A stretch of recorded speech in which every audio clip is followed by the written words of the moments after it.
राज्य में राजा हरिचंद नाम का एक बहुत ही दयालु और न्यायप्रिय राजा रहता था।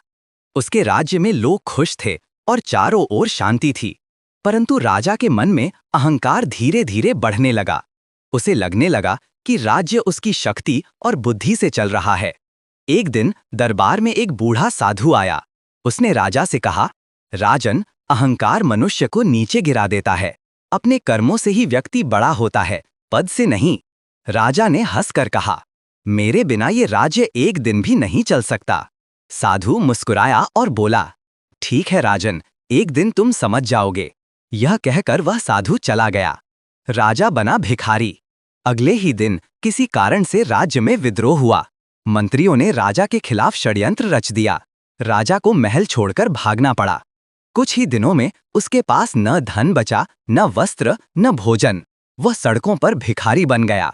लोग जो पहले उसके सामने झुकते थे, अब उसे पहचानते तक नहीं थे। उसे एहसास हुआ कि सत्ता और दौलत स्थायी नहीं होती, केवल अच्छे कर्म और विनम्रता ही सच्ची संपत्ति हैं। भिखारी बना राजा। एक दिन वही साधु फिर उसके पास आया। उसने कहा, राजन, क्या अब तुम्हारा अहंकार खत्म हुआ? राजा ने आंसू भरी आंखों से कहा, हाँ गुरुदेव, मैंने जीवन का सबसे बड़ा सबक सीख लिया। राजगद्दी की नहीं, विनम्रता की कीमत होती है।